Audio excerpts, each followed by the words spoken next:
Okay, so section 3.3, future value of an annuity. So again, we're going to try and start with future value. What is it? So what is an annuity? What is a future value?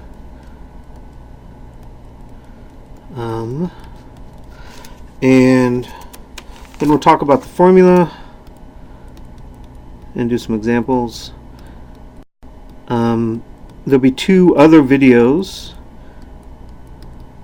which I'll put up soon, and one is on balance sheets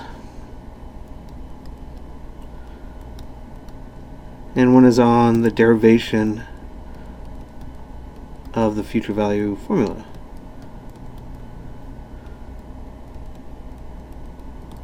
Both of which are in the book, but you know, I don't want to do it all on this particular thing. So what does future value mean? Well, the classical case is retirement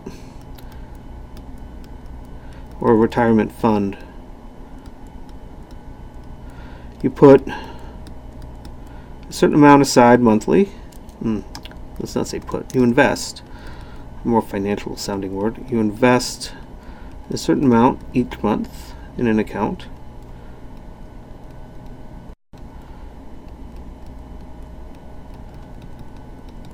How much do you have at the end? So, you know, you go to work at 25 years old or something, or whenever you go to work. You work till you're 65 for 40 years. You put away, you know, 5% of your income each month. You put it into a savings account or a IRA account or whatever. How much are you going to have when you're 65? And you'll have two things there. You'll have the amount you actually deposited, but you also have the interest that it makes. But every deposit is in the account for a different amount of time. So each deposit contributes a different amount of interest to the total. So the formula that we deal with is payment. Future value is payment, and then times this ugly looking fraction. 1 plus I quantity to the n minus 1 over I. I'll put that all in a big fraction. So what are all the letters involved here? FV is future value.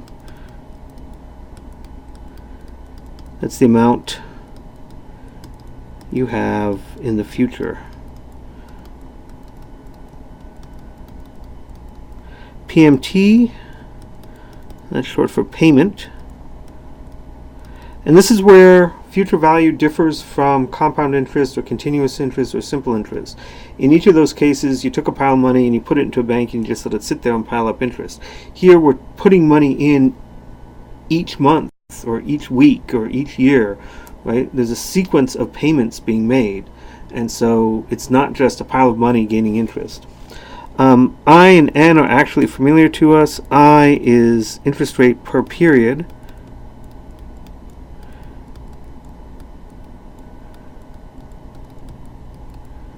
Semicolon. I is in fact your interest rate divided by the number of periods. You remember that from the this thing from the compound interest formula. There's an R over M, and that's what this letter I stands for.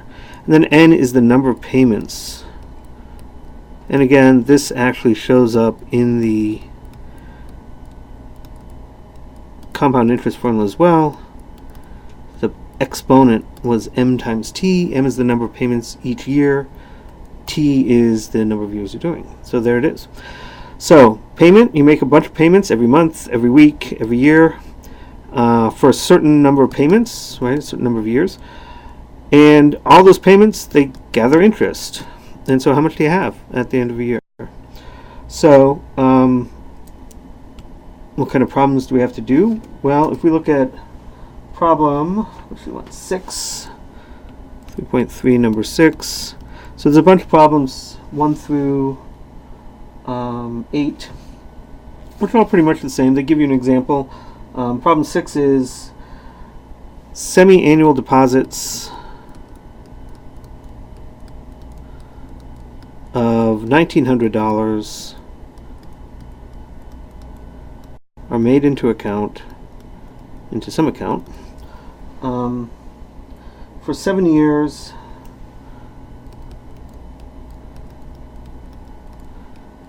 paying 8.5% compounded semi-annually.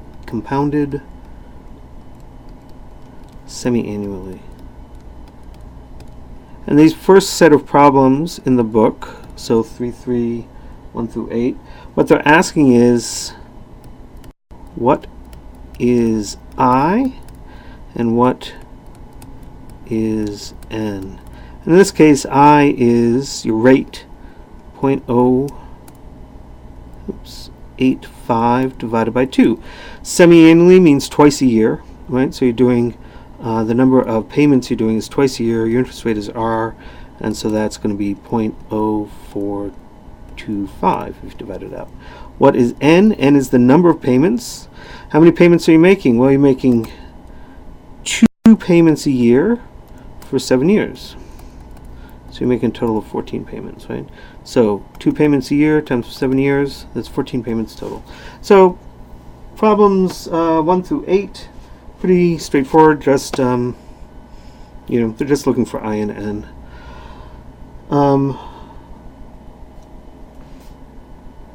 Then problems, let's see, what are the other problems? 11 and 12 are examples where they give you all of 11 and 12 and 13 and 14. They give you all of the variables in the formula except one, and they ask you to find it. Right? Be careful with this fraction when you put it into your calculator. There's a lot of parentheses here in a division, so it's easy to get it a little bit wrong. Okay, so we'll look at some word problems, and we will start with a problem that's very much like 21 and 22. Right? It isn't actually either of these problems, but it's very much like that, and so after I go through this example, you should be able to do these. If I can find out what the example was.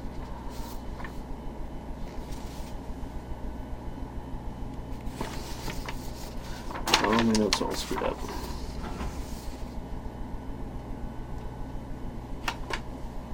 Here we go. Okay. So you have an annuity.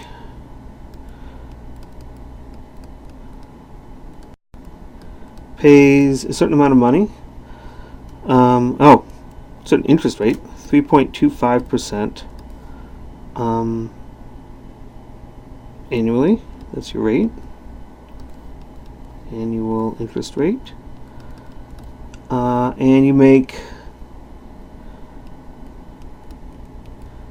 $1,000 deposits each month.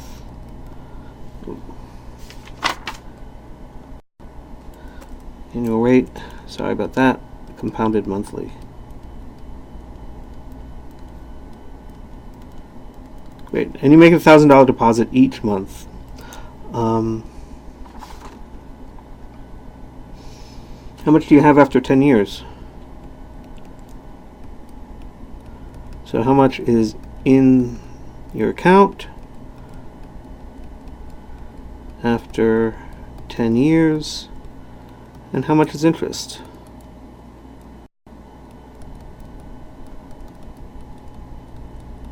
Question mark. Okay, excellent. So, future value formula. Future value is payment times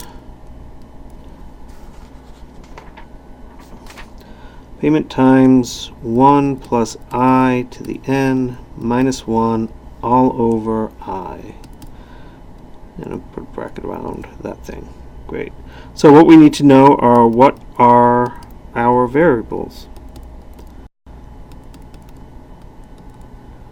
So we know what the deposits are. Those are the payments you're making each month into your retirement account or whatever it is. We know what the interest rate is. It's 0.0325. That's the rate. But you have to divide it by how many times you're compounding a year. So monthly, that means 12 times a year. And so if you do that division, you get, oops, I have to go to my other sheet of paper, 0.002708 as your interest rate per period. And then N, this is the number of payments you make. So you're making 10 years of payments, 12 a year, right, each month. So 12 times 10, number of payments a year times number of years, 120. And what you don't know is the future value. And the future value is how much money do you have after you've put everything in at the end of time. So future value problems, we're always looking for money sometime in the future. Right, here it is, we want to know how much money I have in 10 years. This will be contrasted with present value problems, which is section 3.4, and present value problems are I'm borrowing money now and I have to pay it back, something like a mortgage. So I know everything except for the future value, so just plug everything in and see what you get. So if we do that, future value equals 1,000 times 1 plus I 0.027, there's 2 zeros in there, 8 raised to the 120th power minus 1 all over I again, 0.002708, and there's an O in there. You do not need to memorize this formula. It will be given to you on any test that we happen to have that involves this. And if you grind out the numbers, future value is $141,571.48. Great. So you made 120 payments of $1,000 and you end up with 141,571.48. If you plugged all this into your calculator, right, all these numbers, and you got a number that's a little bit different than mine, that's okay, because it depends on how your calculator rounded versus how my calculator rounded and stuff like that. If you're off by more than a couple bucks, though, you might have missed a minus sign or missed an order of operations, right? You have to have this whole thing in the top divided by this whole thing in the bottom. So that can be a little tricky. Okay, so that's my future value. I have an account of money. I'm putting in 1,000 payments of $120. It's all earning interest.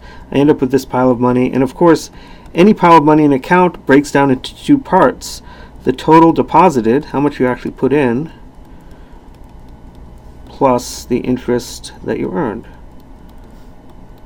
And so how much of this much money is what you deposited, and how much is it that the bank or whoever it is gave you because of the interest? Well, you can calculate this pretty easily, right? How much money did you put in? Total deposits. Well, $1,000 was the size of each deposit. How many did you make? 120.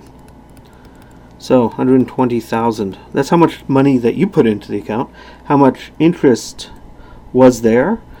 Well, there's 141,000. You put in 120, so the interest must be the difference. 141,571.48. That's the amount in the account minus how much you deposited yourself. 21,571.48. And so that's how much interest you actually earn. Okay, so this problem is very much like problems 21 and 22 on the homework.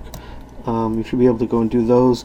Problems 25 and 26 are also very much like this, except in those problems they give you the future value and they ask for the payment, right? But it's the same kind of problem. You calculate this fraction, and there you divide the future value to find the payment. So 25 and 26 are also like this.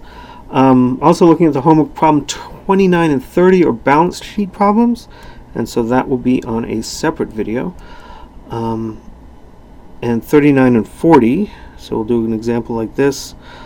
3, so 19, 39 and 40. What are these problems about? Well, it's about having a certain amount of money and depositing into account, and you have a goal. I want to have a certain amount of money after a period of time. So how much do I actually how long will it take to get there? So, an example, you can afford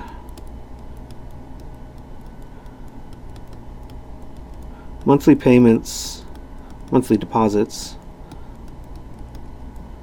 of $500. And remember, when you're out there in the real world making money, you got a lot of expenses, and so maybe you can only save $500 a month, and you pay into account an account that gives you 12% annually. That's the annual rate, but it's compounded monthly. So every month they calculate your interest. Okay.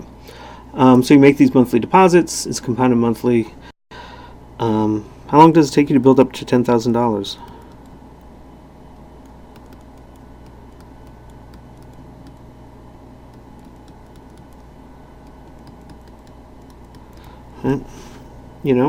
That's a reasonable question to ask. How long would it take me to get to $10,000? How many payments would that be?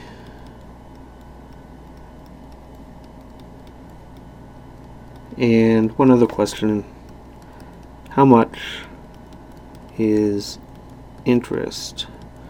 Right? So how much interest would you also earn, right? So, just as a note, 500 times 20 is 10,000. Okay? So, $500 deposits, 20 $500 deposits gives you $10,000. So to get $10,000, it's going to take no more than 20 deposits, right? Because then you'll have the money you've deposited will be $10,000. And so if you don't get any interest at all, you just make 20 deposits of that.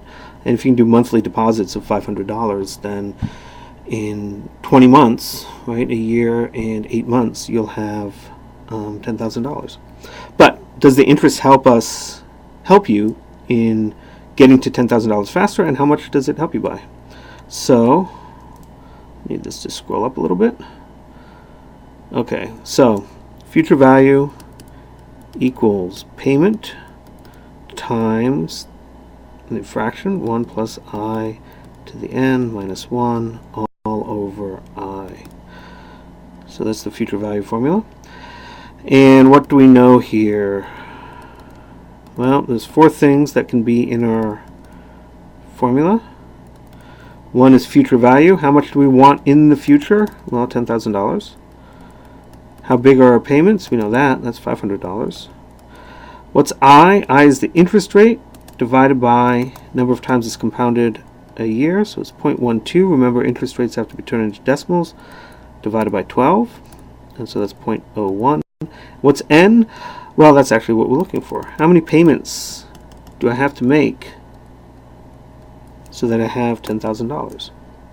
So we can plug everything in. 10,000 equals 500 times, I'm trying to traditionally have brackets around this thing, 1 plus 0.01 raised to the n minus 1 divided by 0.01. And just to simplify my notation a little bit, we'll add this 1 and this 0.01 to get it. 1.01 raised to the n minus 1 over 0.01. Excellent. Note that our n is in the exponent, and that means we're going to have to use the log rule, because the only way to get something down out of exponent is take the log of it, and then the exponent can come out front as a coefficient. Anytime you need to find time in one of these financial problems, time is always in the exponent, and so you have to use a log rule to get it out. So we can divide both sides of this by 500, and that gives me 20 equals 1.01 to the n minus 1 over 0.01. Multiply both sides by 0.01 to clear out the denominator, and you get 0.2 is 1.01 to the n minus 1. Add a 1 to both sides, 1.2 equals 1.01 to the n. And now we can take logarithms.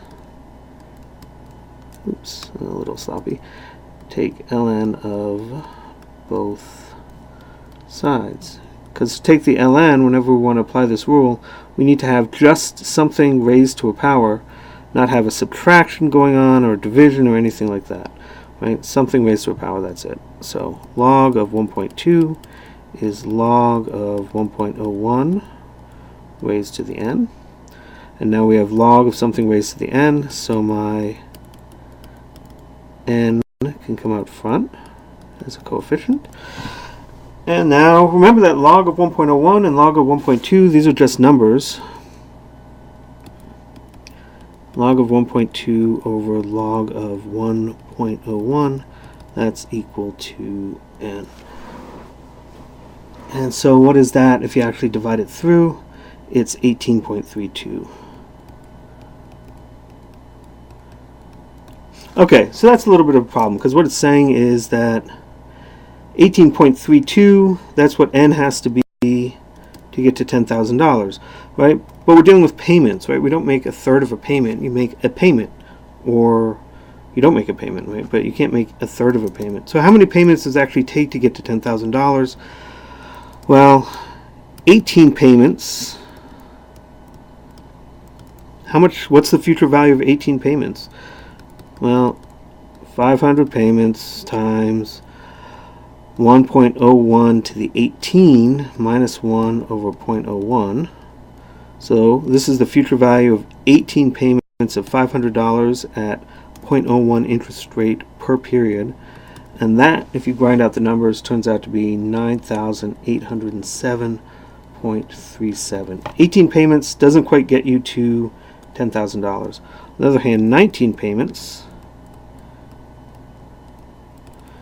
future value is 500 times 1.01 to the 19 minus 1 over 0.01, and that is 10,405.45.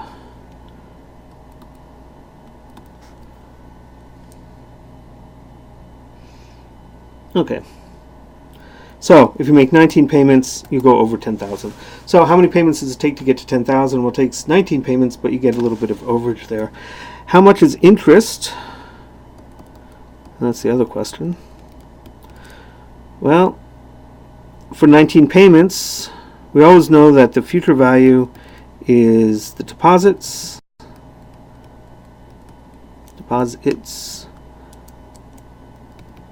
plus the interest.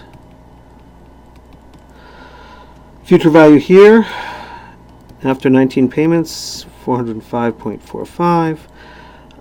The total deposits, 19 payments of $500 each, is $9,500, and then plus whatever the interest is.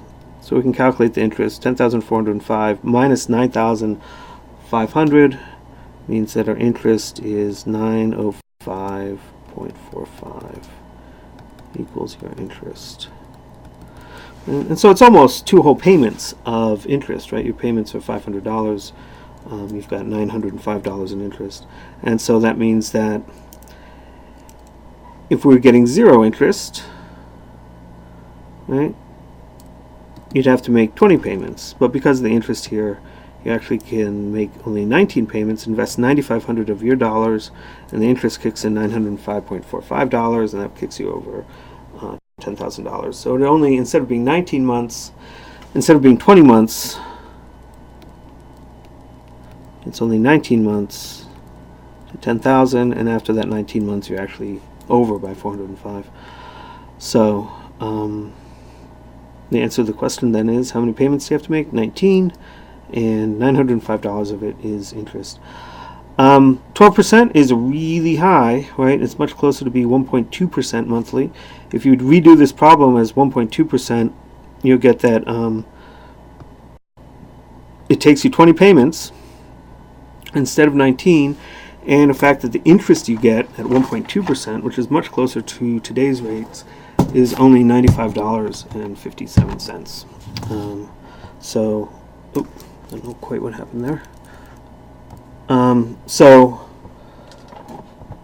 you know, today's interest rates, the book I think was written back 10 or 15 years ago when interest rates were a lot higher than they are now. So all their examples have pretty high interest rates, which doesn't affect the calculations, but you know, it's really not what kind of money you're going to be getting. Okay, so that's future value. You